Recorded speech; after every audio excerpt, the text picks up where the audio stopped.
sejak kebangkitannya, ulama bersama pengikut-pengikutnya istiqomah dan setia, jaga akidah dan sunnah Rasulnya. Alhamdulillah segala puji baginya, ulama bersama pengikut-pengikutnya istiqomah dan setia, menjaga agama Nusa dan bangsa. Mari kuatkan niat kita, kita bulatkan tekad kita, terus lanjutkan amal kita, mengembangkan khidmat kita. Alhamdulillahilladzi tawadha'a kullu syai'in li'azamatihi wa dhalla kullu syai'in li'izzatihi wa istalama kullu syai'in liqudratihi. Wassalatu wassalamu ala sayyidina Muhammadin alladzi azala bayanuhu kulla ibham wa ala alihi wa ashabihi salatu wa salaman daimaini ma damatil ayyam.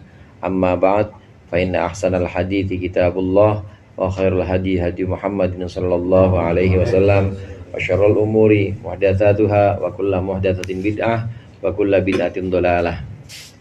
Hadirin segenap jamaah Majelis Taklim Hifdzul Amal, para ustaz, para hujjaj, khususnya orang tua kita Abi Haji Nasruddin beserta keluarga besar. Mudah-mudahan Allah senantiasa memberikan kesehatan dan keberkahan.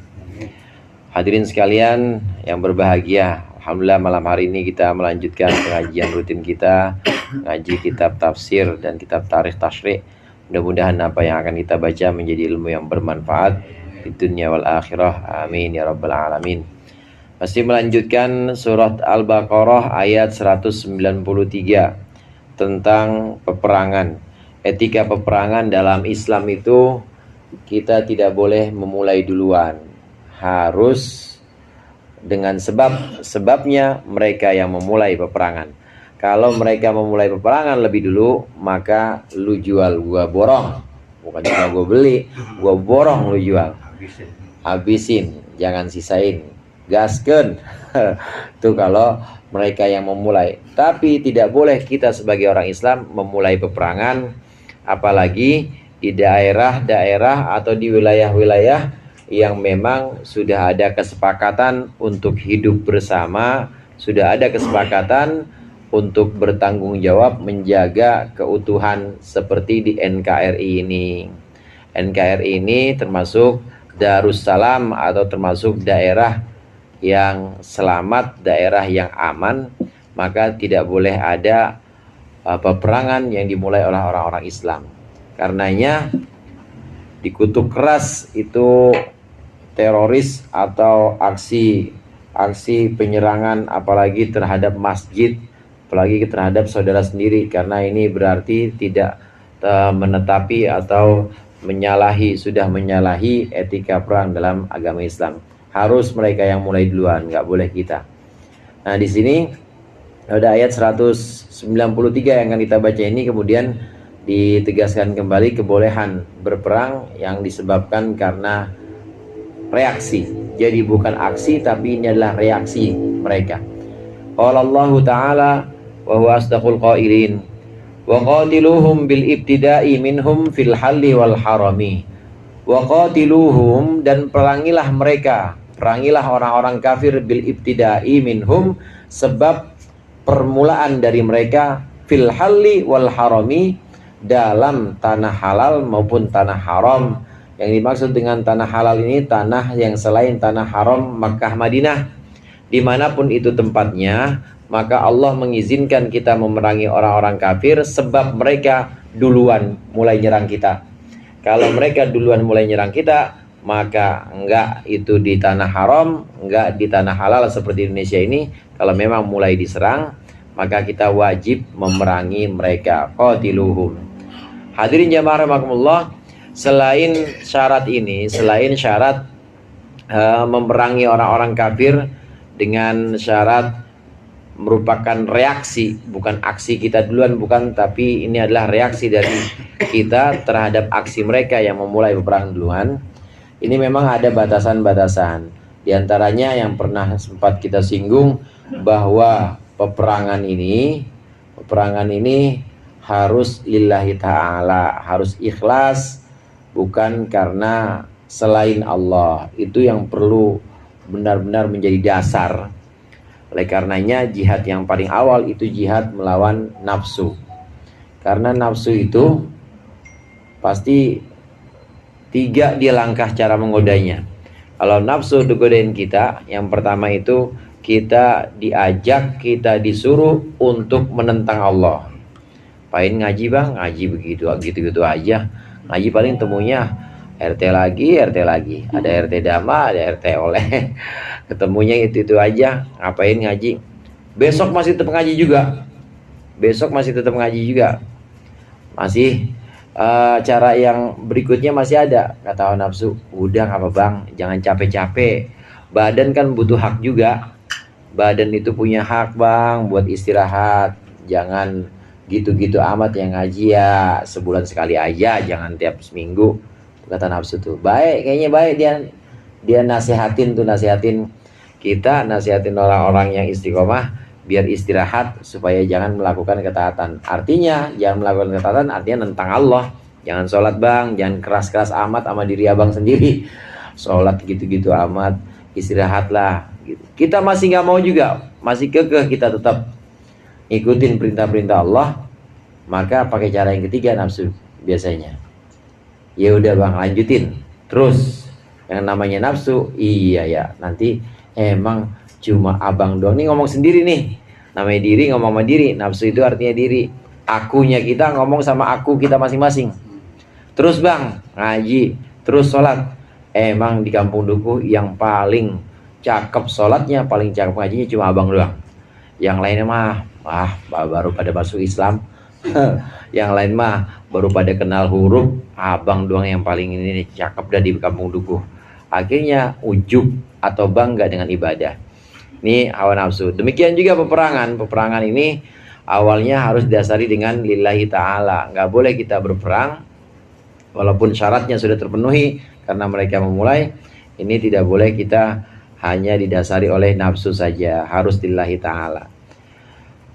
Perangilah mereka bil ibtida. Perangilah mereka karena sebab mereka mulai duluan, hatta la takuna fitnatun, sehingga tidak ada lagi fitnah, tidak ada lagi gangguan. Ai kaila tujada fitnatun andinikum. Maksudnya agar tidak ada lagi fitnah atau gangguan dari agama kalian. Ai waqad kanat fitnatuhum, dijelaskan oleh Syekh Nawawi Banten di sini, telah ada fitnatuhum gangguan mereka, annahum bahwa sungguhnya mereka orang-orang kafir, kanu yu'duna ashaban Nabi sallallahu alaihi wasallam.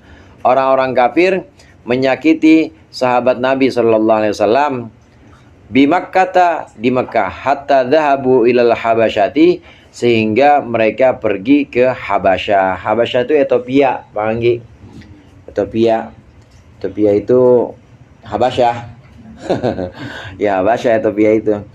Jadi adanya di Afrika. Nyebrang jadinya pakai kapal laut. Ini hijrah pertama kali yang dilakukan oleh umat Islam, yaitu hijrah ke Habasyah. Terjadi pada tahun 5 nubuah, 5 kenabian. 5 hijrah kali Ustaz? Bukan 5 hijrah, lain lagi. Jadi 5 hijrah itu kalau Nabi sudah hijrah, maka mulai ada penghitungan tahun hijrah. Nabi sampai ke Madinah tahun pertama itu namanya nanti ditetapkan oleh Sayyidina Umar sebagai tahun 1 Hijriah. Nabi tahun kedua ini dianggap atau dihitung sebagai tahun kedua Hijriah. Nabi 5 tahun di Madinah itu namanya tahun 5 Hijriah. Nabi wafat ketika 10 tahun sudah tinggal di Madinah, namanya tahun 10 Hijriah. Nah sebelum ke Madinah belum ada hitungan tahun, belum ada penetapan tahun. Jadi peristiwa hijrah pertama kali ke Habasyah ini terjadi tahun 5 kenabian. Dihitungnya 5 kenabian, maksudnya setelah Nabi Muhammad menerima wahyu, mulai menyampaikan dakwah tentang tauhid, tidak ada Tuhan selain Allah, tahun pertama kepada keluarganya sendiri, kemudian tahun kedua sudah mulai kepada halayak umum, sudah mulai keluarga yang jauh juga diserukan oleh Nabi. Tahun ketiga makin banyak siksaan kepada pengikut-pengikut Nabi Muhammad, kepada para sahabat Nabi.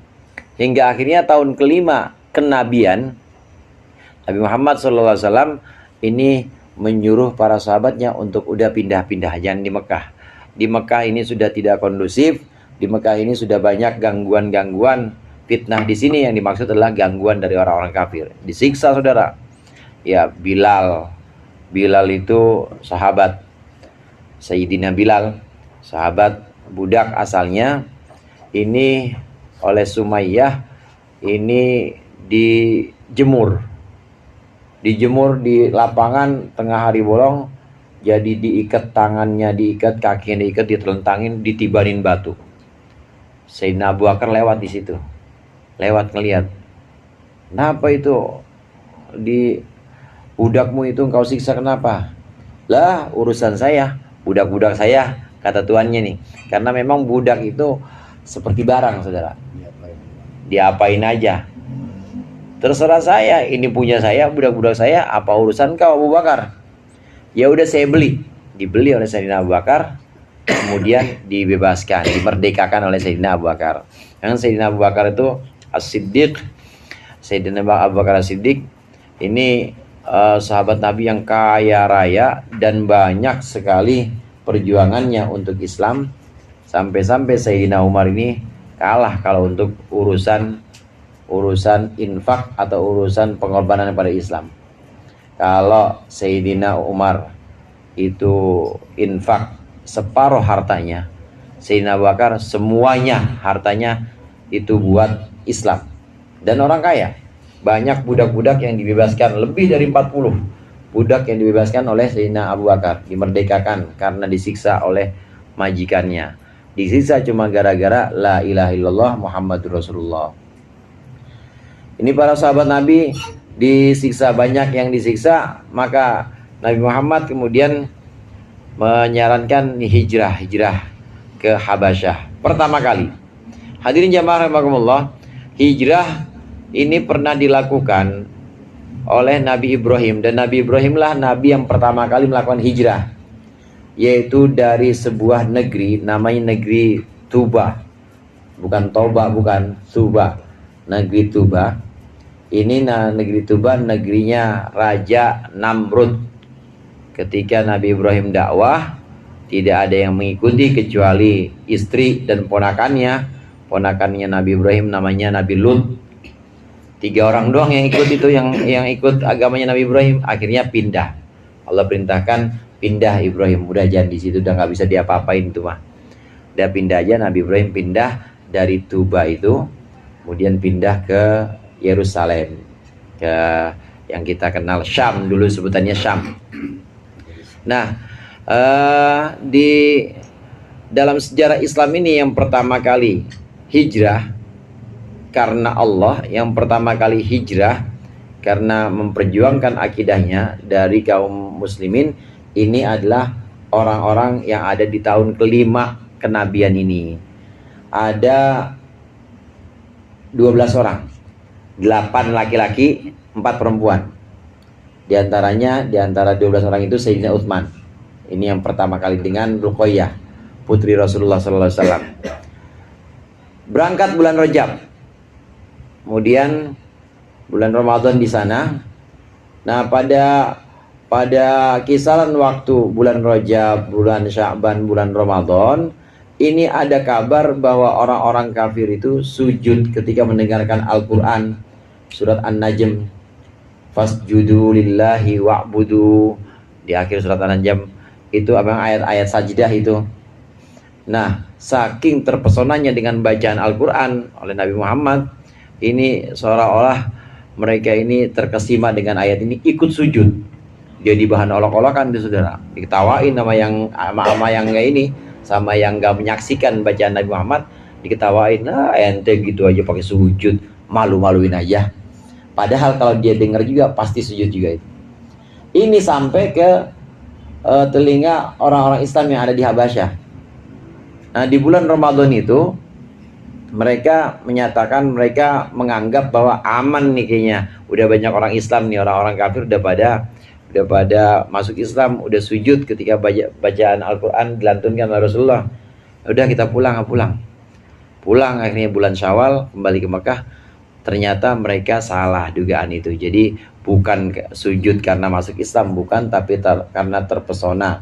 Begitu sadar, malu sendiri dia, malu orang-orang kafir ini. Dan kabar ini salah. Nah, mereka di bulan Syawal udah balik lagi, orang-orang Islam yang 12 tadi dari negeri Habasyah kembali lagi ke Mekah. Tapi tetap siksaan makin parah lagi. Gangguan orang kafir kepada orang Islam ini makin keras lagi. Ini tsumma wadhabu, kemudian mereka terus-menerus ala dzalikal idai, atas perlakuan menyakitkan itu. Terus-menerus bulan Syawal itu dan seterusnya, tahun 6 kenabian, tahun 7 kenabian, ini makin keras siksaan kepada orang-orang Islam yang dilakukan oleh orang-orang kafir, orang-orang musyrik Mekah. Hatta dhahabu ilal Madinati, sehingga orang-orang Islam pergi ke Madinah. Jadi sampai tahun 13 kenabian. Tahun 13 kenabian, sebelumnya itu di tahun 12 ada namanya Baiat Aqobah. Baiat artinya janji setia. Jadi kalau orang baiat itu artinya dia janji setia untuk melaksanakan sesuatu. Ada baiat namanya Baiat Aqobah, Aqobah pertama. Ini Baiat Aqobah pertama adalah janji setia kepada Nabi Muhammad yang dilakukan oleh orang-orang Yathrib. Yathrib itu dulu Madinah namanya. Orang Yathrib, rombongan pertama, ini Aqobah pertama. Jadi sebelum disyariatkan secara resmi haji dalam Islam, orang-orang dari penjuru Mekah itu udah biasa datang ke Mekah untuk melaksanakan haji. Ya, tawaf biasa. Ya, cuma yang nggak ada sholatnya, nggak ada apanya. Tawaf aja, yang penting tawaf, sa'i. Tawaf dan sa'i itu dari dulu, sebelum diadopsi menjadi rukun Islam, itu udah seperti itu. Tawaf. Nah, sebelum pulang dari selesai pelaksanaan haji ini, mereka orang-orang Yathrib ini sebagian ada yang melakukan baiat. Ini yang tadi disebut dengan Baiat Aqobah, janji setia kepada Rasulullah bahwa masuk Islam, artinya orang Yathrib ini masuk Islam dan berjanji untuk tidak berzina, tidak berperang, dan berjanji untuk mengajarkan atau menyampaikan ajaran-ajaran Islam kepada saudara-saudaranya di Yathrib, di Madinah. Ini Baiat Aqobah pertama. Udah ada tanda-tanda di sini. Udah ada tanda-tanda bahwa negeri berikutnya setelah Habasyah yang akan dijadikan tujuan hijrah, Madinah atau Yathrib. Baiat Aqobah kedua.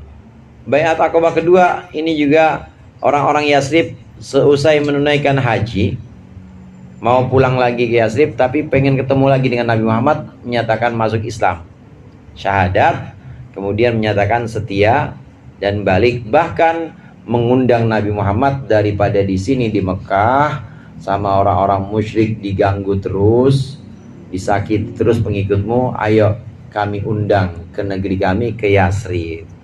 Inilah hijrah yang kemudian menjadi tonggak sejarah kita, sejarah Islam, di mana dengan hijrah ke Madinah ini kemudian Islam mulai terang, Islam mulai bersinar. Dari Madinah ini kemudian terpancar sinar Islam ke segala penjuru dunia. Makanya disebut dengan Al-Madinatul Munawwarah. Munawwarah itu artinya yang dicahayai atau yang diberikan cahaya.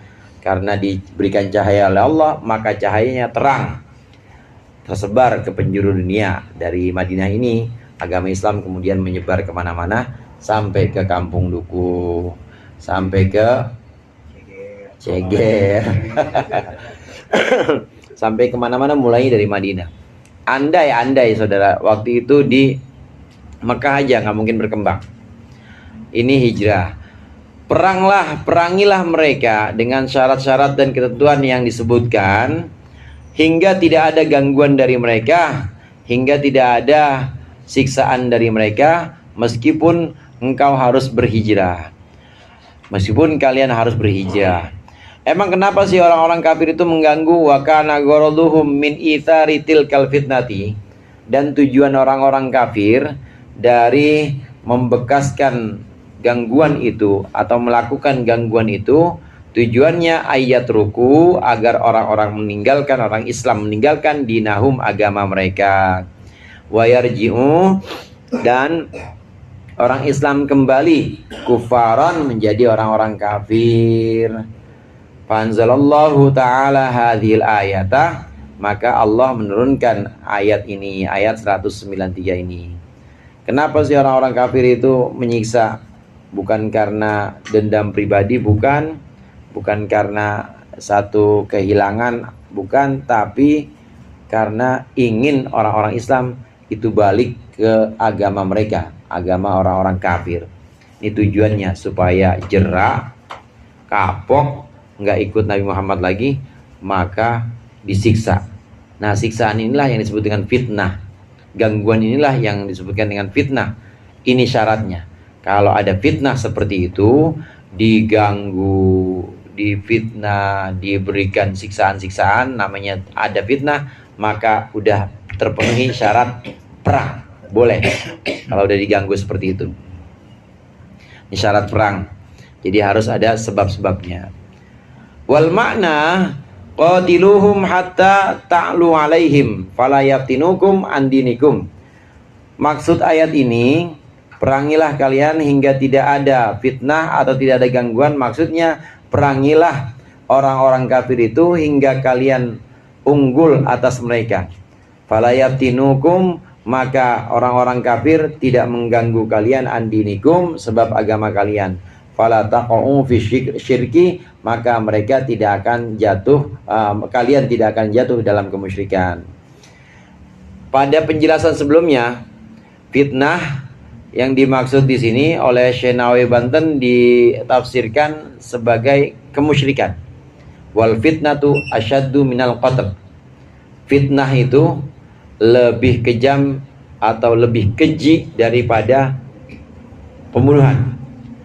Memang ada dua pengertian. Sejak awal Syekh Nawawi Banten mengutip dua pengertian ulama.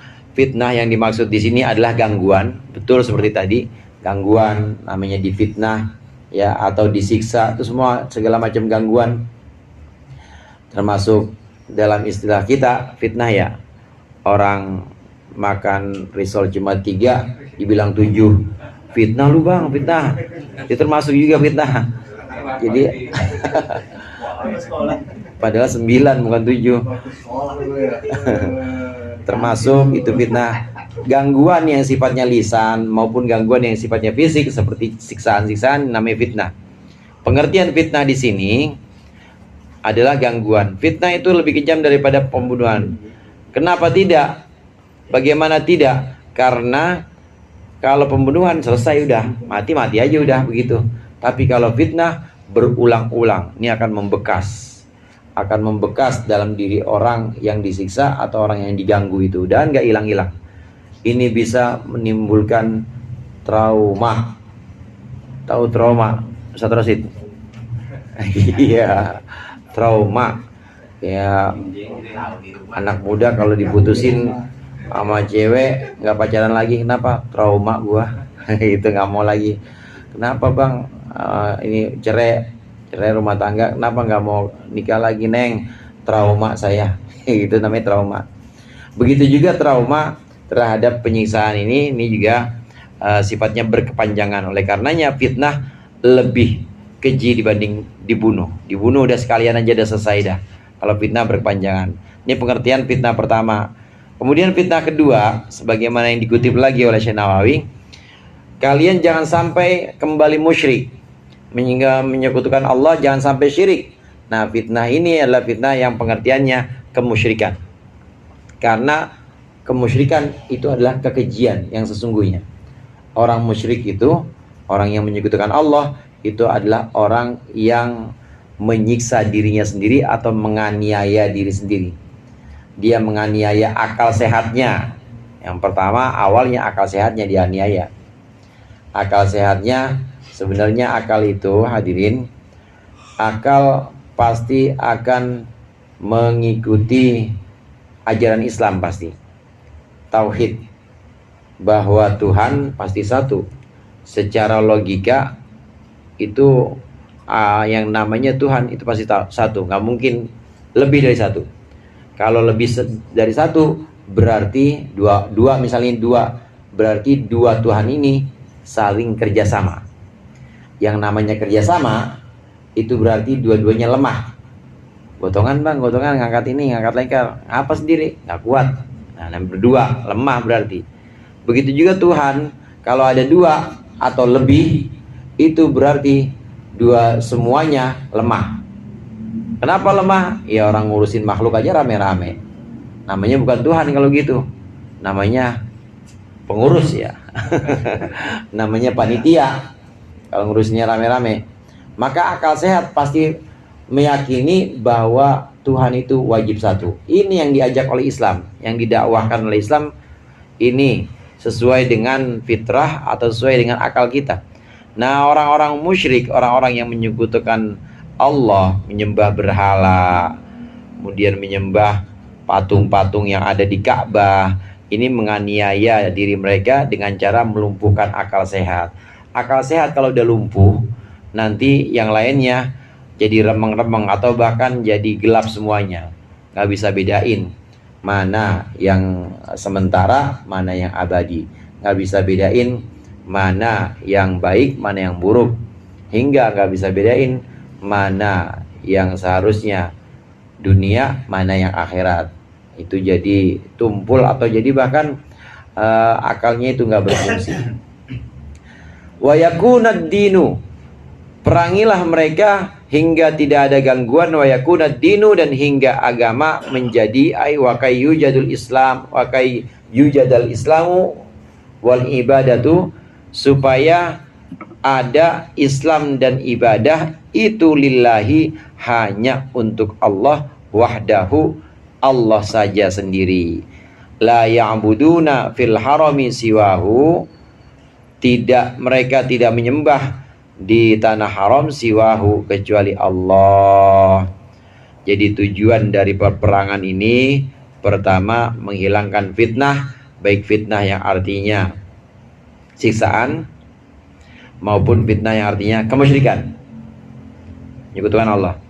Tujuan yang kedua, supaya agama Islam tegak, sehingga yang disembah di tanah haram atau di Mekah itu hanya Allah saja, tidak disembah selain Allah. Dan ini jadi kenyataan, saudara. Beberapa tahun setelah Nabi tinggal di Madinah, tahun ke-6 Hijriah, tahun ke-6 setelah hijrah, ini ada rombongan umroh yang kemarin sempat kita singgung.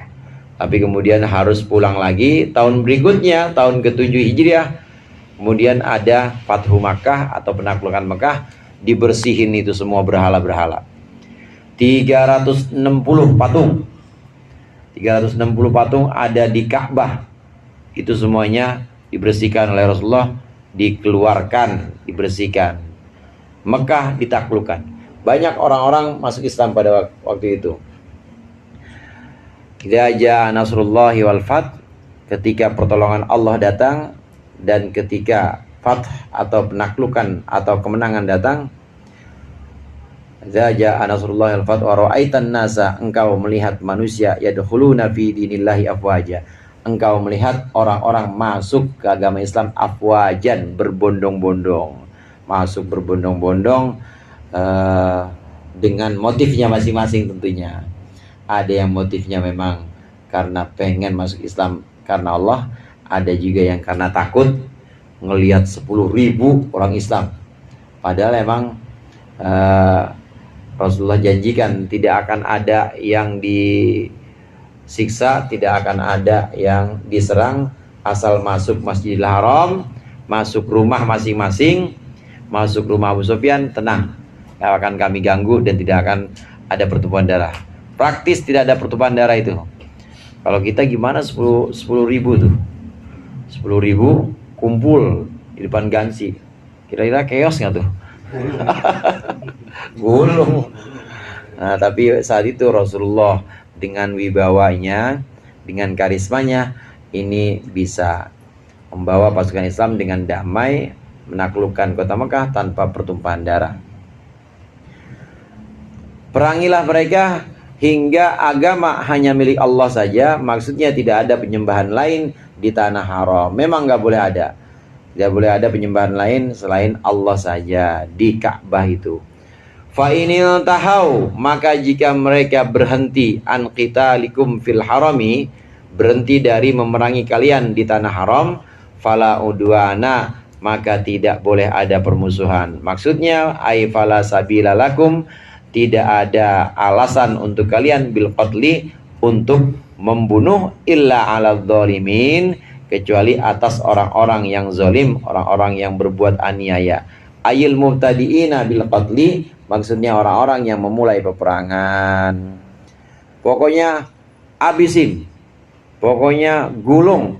Kalau mereka mulai duluan, jangan kasih kendor, jangan kasih kesempatan, pokoknya jangan kasih jeda, habisin semua hingga agama Islam tegak dan yang disembah cuma Allah saja. Tapi kalau mereka sudah berhenti, kalau mereka sudah tidak memerangi kita, mereka sudah tidak memerangi kalian, wahai orang-orang Islam, maka nggak ada alasan untuk memerangi mereka, nggak ada. Kalau udah mereka angkat senjata, udah nyerah, biasanya bendera putih ya. Biasanya kalau udah bendera putihnya diserahkan, ya memang dulu itu panji Rasulullah itu putih. Kalau nggak putih hitam dan nggak boleh jatuh. Kalau jatuh ya nyatakan kalah berarti. Nah ini kalau udah sengaja dilemparkan bendera putih, maksudnya sebagai simbol mereka menyerah dan tidak memerangi orang Islam lagi, maka kita nggak boleh ada alasan buat nyerang. Kalau mereka berhenti udah, nggak boleh dihabisin. Nah, mereka nyerah. Gencatan senjata, nggak boleh dihabisin. Nggak ada gencatan senjata, habisannya nggak boleh. Kecuali kepada orang-orang yang zolim.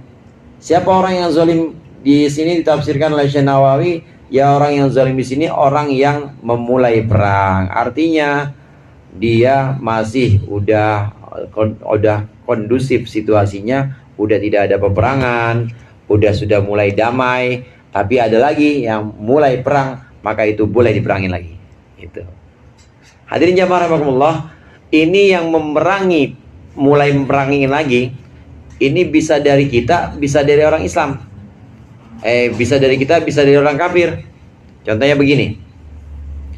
Ada satu wilayah, memang asalnya orang-orang Islam itu diperangi. Awalnya mereka yang mulai perang, akhirnya tuh sampai kemenangan. Orang Islam memperoleh kemenangan, akhirnya mereka tunduk, ya udah perundingan dan kita perjanjian bahwa kita akan hidup sama-sama di wilayah ini, misalnya contohnya.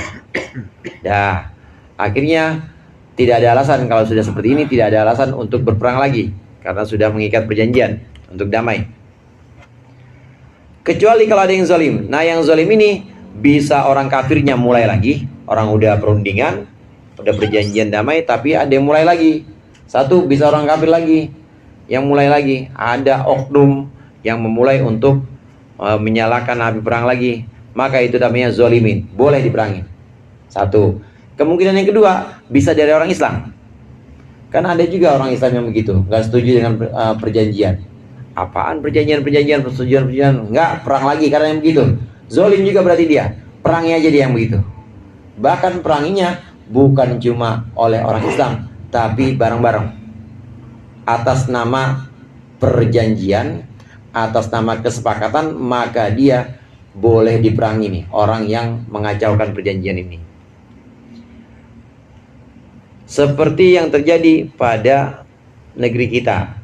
Artinya perjanjian di sini ada dalam Contohnya ada dalam Negara Kesatuan Republik Indonesia ini. Ini negara perjanjian. Orang-orang non-muslim yang ada di Indonesia ini disebut sebagai mu'ahad.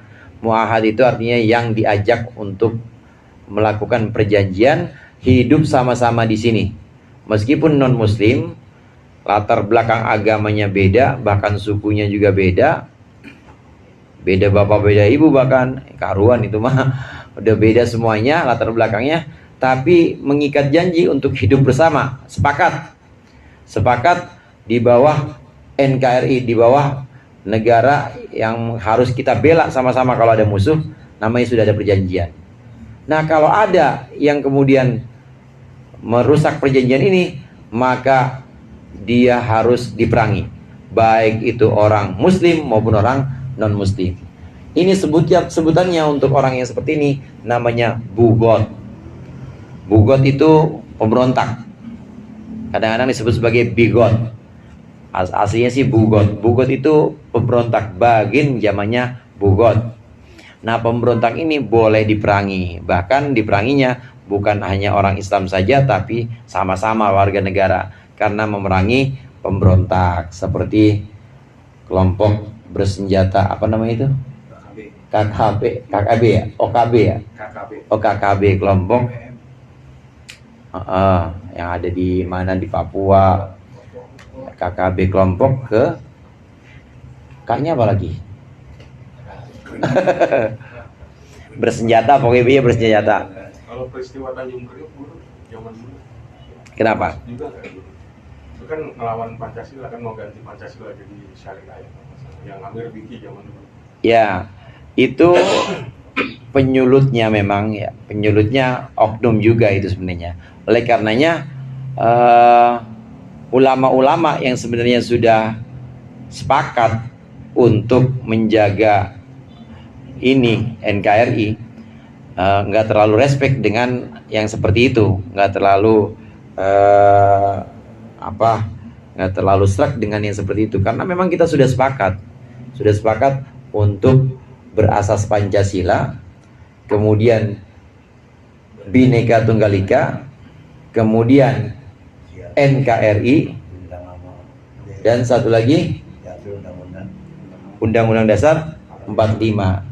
Pancasila, Bhinneka Tunggal Ika, NKRI, UUD 45, PBNU. Pancasila, B-nya Bhinneka Tunggal Ika, N-nya NKRI, U-nya Undang-Undang Dasar 45. Sepakat itu. Udah sepakat. Ini melalui proses panjang, mulai dari Hadratus Syekh Haji Hashim Asy'ari, kemudian Kiai Wahab Hasbullah, sampai Kiai Haji Bisri Sansuri. Kiai Wahab Hasbullah sudah menerima Kiai Bisri Sansuri, kemudian setelah itu Kiai Mahfud Siddiq ini sudah mulai menerima asas tunggal, boleh. Sebelumnya Kiai Wahab Hasbullah ini menerima bahwa semua organisasi harus berideologi Pancasila, artinya nggak boleh ideologi Islam. Ya udah, terima saja, ini kesepakatan melalui proses-proses ini. Nah, melalui proses ini maka kita hidup bersama. Ini sebagaimana yang dilakukan oleh Rasulullah ketika hidup di Madinah bersama orang Yahudi, orang Nasrani. Ada satu riwayat, ada satu hadis menyebutkan al-muslimuna an-nasu ala syurutihim. An-nasu ala syurutihim. Manusia itu tergantung dengan syarat-syarat atau kesepakatan mereka. Kalau mereka sepakat untuk nafsi-nafsi soal-soal agama, tapi sama-sama kalau urusan muamalah atau urusan menjaga negara, menjaga ketentraman, boleh. Jadi jangan terus mendakwahkan atau jangan terus memaksakan satu agama kepada agama yang lain. Ini kesepakatan antara Islam dengan yang bukan Islam, antara Muslim dengan yang non-Muslim, maka harus dijaga. Orang yang mengingkari kesepakatan ini termasuk zolimin. Yang zolimin gimana? Yang zolimin boleh diperangi, karena fala udwana illa ala zolimin. nggak ada alasan buat berperang lagi kecuali kalau ada orang-orang zalim, baik orang zalim yang mulai perang lagi atau yang merusak perjanjian itu. Awil makna atau maknanya fa inin tahau anil amri, apabila mereka berhenti dari perintah dari perkara alladzi yujibu kita lahum, yang mendatangkan atau menyebabkan memerangi mereka, wa huwa imma kufruhum, yaitu ada kalanya kufur mereka, au qitaluhum, atau perangnya mereka, fala qatla illa 'alal ladzina la yantahun, maka tidak boleh ada pembunuhan illa 'alal ladzina la yantahun, kecuali atas orang-orang yang tidak mau berhenti anil kufri, dari kekufuran. Fa innahum, maka sesungguhnya mereka bi israrihim, dengan terus-menerusnya mereka ala kufrihim, atas kekufuran mereka, itu zalimuna anfusahum, mereka menganiaya atau menzolimi diri mereka sendiri. Makna pertama tadi, fala udwana ila ala zalimin, tidak ada alasan untuk berperang lagi kecuali memerangi orang-orang zalim, yaitu yang memulai peperangan, satu. Atau orang-orang yang zalim yang dimaksud di sini yaitu orang-orang yang tetap dalam kekufuran. Tetap dalam kekufuran yang dimaksud, dia masih tetap menyembah berhala, dia masih tetap terus-menerus mendakwahkan atau mengajak-ngajak orang untuk keluar dari agama Islam. Itu namanya zalim, mendakwahkan atau menggembar-gemborkan kemusyrikan. Nah, yang seperti itu zalimin boleh diperangi juga. Nih etika atau cara-cara, ya bisa juga disebutkan sebagai etika dalam peperangan. Syarat-syaratnya harus terpenuhi dengan berbagai macam alasan di sini. Asy-syahrul haramu bisyahril harami, wallahu a'lam bishawab.